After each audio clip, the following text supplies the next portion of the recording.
जितनी पाने में खुशी नहीं है उतनी खुशी समर्पण में। खुद नयन तुम्हारे बोलेंगे देखोगे जब तुम दर्पण में। व्यवहार कुशल थे जीवन में या द्वेष भाव से काम लिया, तिकड़म बाजी में लगे रहे या कोई काम निष्काम किया। गाजे बाजे रोशनी चवर केवल भ्रम है सब धोखा है। सब दुख चौसर का खेल नहीं कर्मों का लेखा जोखा है। विंग मीडिया बहुत अच्छा काम कर रहा है कि वो ऑथर्स को इंट्रोड्यूस करता है, ऑथर्स की बुक्स के बारे में बात करता है।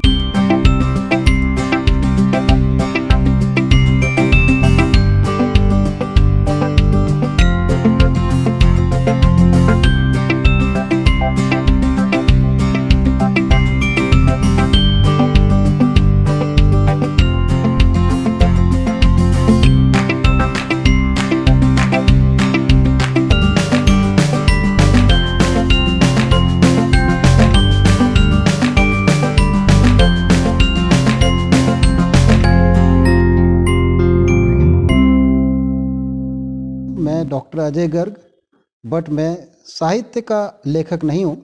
मैं लॉ पर लिखता हूँ, मैं बाकी विषयों पर लिखता हूँ, जैसे एंटरप्रेन्योरशिप पर लिखता हूँ। मेरा चौथा शीर्षक अभी अंडर प्रिंट है और बहुत जल्दी मेरी चौथी किताब पब्लिश होने वाली है। आज अपने अनुभव के आधार पर मैं यह प्रयास कर रहा हूँ कि महेश जी की लिखी हुई किताब को मैं, जो कि बर्फियाँ व्यंग की, जो कि हास्य व्यंग की किताब है, जिसमें हास्य से परिपूर्ण कविताएं हैं और मुक्तक हैं, मैं उसके बारे में आप लोगों को बताना चाहता हूँ। जो बुक का शीर्षक है वो बहुत चुलबुला है कि बर्फियाँ व्यंग की। बर्फियों में तो देखो ऐसी कोई बात नहीं होती जहाँ से व्यंग निकल सके, लेकिन जब हम किसी भी बर्फ़ी को देखते हैं तो ये समझ में आता है कि बर्फ़ी में भी कुछ चार नुकीले मोड़ होते हैं। और अगर डायमंड शेप की बर्फ़ी है तो उसमें दो ज़्यादा तीखे होते हैं और दो कम तीखे होते हैं, लेकिन स्वाद मीठा होता है। तो शायद वहीं से जब ये शीर्षक महेश जी ने बनाया होगा, तो उस शीर्षक को बनाते समय क्यों उन्होंने ये ध्यान रखा कि जिस चुटीले अंदाज में उन्होंने इसमें व्यंग को लिखा है, जो व्यंग चुभता नहीं बल्कि आपको छू करके निकल जाता है। इस किताब में दो खंड हैं, एक खंड में मुक्तक हैं। इस खंड में जो मुक्तक हैं वो मुक्तक 100 से ज़्यादा मुक्तक हैं, और उसके साथ जो कविता खंड है, कविता खंड में जब हम कविताएं देखते हैं तो वो कविताएं भी 50 से ज़्यादा हैं, जो कि हास्य व्यंग की कविताएं हैं। जैसे देखिए, मेरी दौलत मेरी शोहरत मेरा जो भी हुनर है, फ़कत किस्मत नहीं माँ की दुआओं का असर है। कि जिनकी माँ नहीं दुनिया में, उन बच्चों से पूछो, परेशानी में आंखें खोजती हैं माँ किधर है।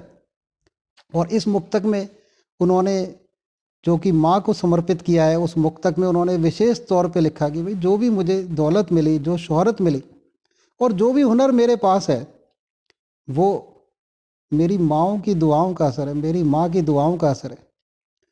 और माँ की कीमत वही बच्चा समझ सकता है जिसके सिर पे माँ का साया नहीं है। एक तरफ जहाँ वो मानवीय संबंधों की बात करते हैं, माँ की बात करते हैं, वहीं दूसरी तरफ जब हम उनके मुक्तकों पर आगे चलते हैं तो हमें अलग तरीके के मुक्तक देखने को मिलते हैं। जैसे कि सिर उठा चला चल धरती पर, जब तक समतल पर चलना है। गिर पड़े अगर तो क्या होगा, उठकर फिर शीघ्र संभलना है। पर जब चढ़ान हो ध्यान रखो, हरदम जमीन पर नजर रहे। एक चूक यहाँ भारी होगी, चढ़ने से तीव्र फिसलना है। देखिए, यहाँ पर वो अपने मुक्तक के द्वारा एक बहुत अच्छी सीख दे करके चले गए। विधाओं को और आगे बढ़ाना चाहते हो, आगे ले जाना चाहते हो, और कोई ऐसा काम करना चाहते हो जिस काम को आपने पहले नहीं किया, तो आपको बहुत संभल करके चलना पड़ेगा बड़ा काम करने के लिए। नहीं तो वहाँ पर चढ़ान पर चलने में देरी लगती है, लेकिन वहाँ से फिसलने में देरी नहीं लगती। फिसलते हैं तो फिर क्या होता है, जहाँ आप समतल पर खड़े हो उससे भी नीचे चले जाते हो। आइए आपको बुक के दूसरे पहलू की तरफ ले चलते हैं, जिसमें कि हास्य व्यंग की कुछ कविताएं, 50 से ज़्यादा कविताएं महेश गर्ग जी ने पेश किया। ऐसा नहीं है इसमें सिर्फ राजनीति की बात की गई है, इसमें जीवन के विभिन्न पहलुओं को और समाज के विभिन्न पहलुओं को हास्य व्यंग की इन 52 कविताओं में बहुत ही अच्छे से महेश जी ने शामिल किया है। जैसे देखिए, एक एक छोटी सी कविता आपको सुनाता हूँ। कविता का शीर्षक है हुनर। बहुत दिनों से मैं आईने की तलाश में था, उधर आईना खुद मुझे आईना दिखाने के प्रयास में था। एक दिन अचानक हो गई मुलाकात, बोला, तात खुद में हुनर ढूंढ रहे हो? अच्छी बात है बरखुरदार, आप में खूबियां तो हैं, वो भी एक नहीं हजार। पर हुनर हुनर उपलब्धियों में नहीं, हाथ में होता है, मन के विश्वास में होता है। हुनर मूर्ति में नहीं होता, नक्काश में होता है। खुद में अच्छाई ढूंढें और उस पर गुरूर करें। इससे बेहतर है अपनी कमियां देखें और उन्हें दूर करें। जबकि दूसरों में हमेशा अच्छाई तलाशें, दिल से सराहें और संभव हो तो तराशें।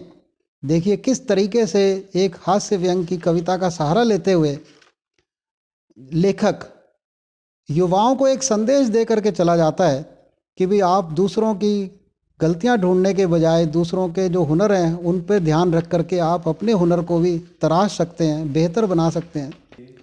देखिए ये जो महेश गर्ग जी की किताब है बर्फियां व्यंग की, जब आप बहुत टेंशन में हैं, जब आप बहुत ज़्यादा ओवरवर्कड हो चुके हैं, जब आपको लगता है कि भाई आपको एक अपने आप को आराम देने की ज़रूरत है, तब आप इनके मुक्तक और इनकी कविताओं को पढ़ेंगे तो आपको एक विशेष तरीके का आनंद मिलेगा। और उनके साहित्य में ब्रजभूमि की झलक, ब्रजभूमि की भाषा का समावेश है और उनकी हर दूसरी तीसरी चौथी कविता में कहीं ना कहीं किसी ना किसी तरीके से जो ब्रज की मीठी बोली है उसका समावेश हमें देखने को मिल जाता है। महेश जी की विशेषता है कि उन्होंने आईआईटी से विज्ञान की पढ़ाई करी है और विज्ञान की पढ़ाई करने के बाद भी वो वहीं नहीं रुके। आईआईटी से पढ़ाई करने के बाद में वो रेल प्रशासनिक सेवा में आए, भारतीय रेलवे में बहुत उच्च पद पर काम करते हैं, लेकिन फिर भी उन्होंने अपनी इस विधा को बनाए रखा और इस विधा में उनके पिता का बड़ा विशेष योगदान रहा जो कि एक अध्यापक रहे। लेकिन महेश जी खुद बताते हैं कि जब वो स्टूडेंट थे तो उनके पिता क्या करते थे कि जब शाम को पुत्र और पिता की मुलाकात होती थी तो बजाय ये पूछने के कि तुम्हारी पढ़ाई कैसी चल रही है, क्या हो रहा है, क्या नहीं हो रहा, वो उससे पूछते थे महेश जी से कि बेटा तुमने आज जो अगर कुछ नया लिखा हुआ है तो मुझे सुनाओ। जबकि वो खुद मैथ के टीचर थे। बट देखिए अगर किसी बच्चे को बालपन से ही कुछ सिखाना है तो उसमें माँ बाप का कितना बड़ा योगदान हो सकता है, ये बात हमें यहाँ पर इससे हमें पता चलती है। महेश गर्ग बेधड़क जी मंच के एक बड़े कवि हैं। राष्ट्रीय गणतंत्र दिवस कवि सम्मेलन लाल किला दिल्ली, ताज महोत्सव आगरा, महामूर्ख सम्मेलन जयपुर, श्री राम कवि सम्मेलन दिल्ली, 28 कवि सम्मेलन गाजियाबाद समेत देश विदेश के सैकड़ों प्रतिष्ठित कवि सम्मेलनों में काव्य पाठ करने का महेश जी को मौका मिला है। और आपको इस किताब को पढ़ने में ज़रा भी थकान नहीं होती है, आपको लगता है सिर्फ आपके आसपास की ही सारी बातें इसमें करी गई हैं। धन्यवाद। और फिर जल्दी ही पेश होंगे एक नई बुक का रिव्यू लेकर के आपके सामने। तब तक एंजॉय करते रहिए, पढ़ने पढ़ाने की आदत डालिए, पढ़ते पढ़ाते रहिए और अपना विकास करते रहिए। धन्यवाद।